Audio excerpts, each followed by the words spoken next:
Hello guys! Welcome po ulit dito sa ating kusina. Ngayon po ay magluluto tayo ng tinolang isda. Please keep on watching. Guys, nagpakulo na ako ng tubig. Habang hindi pa kumukulo, ilalagay ko na tong luya at kamatis.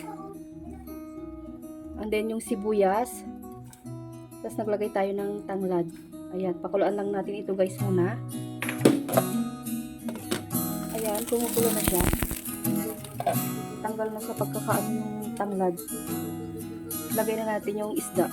Ayan guys. Ito yung isdang gamit ko guys. Ano ba tawag dito sa isda na to? Bisugo ba to? Ayan. Sarap nito guys. Tawag dito ay tinolang isda. Tapos timplahan natin siya ng patis.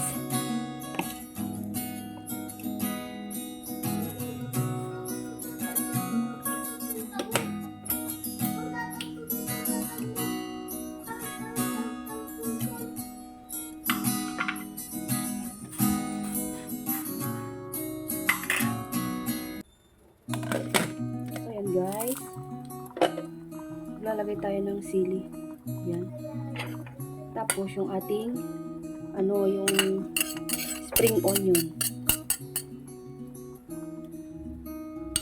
Tapos guys, namitas ako ng pechay dito sa aking kapitbahay. Ay nanghingi pala. Naku, kung masama ang pakiramdam mo, bagay na bagay yung sabaw nito sa'yo guys. Balikan natin. Ayan. Okay na ito guys. Yung sabaw.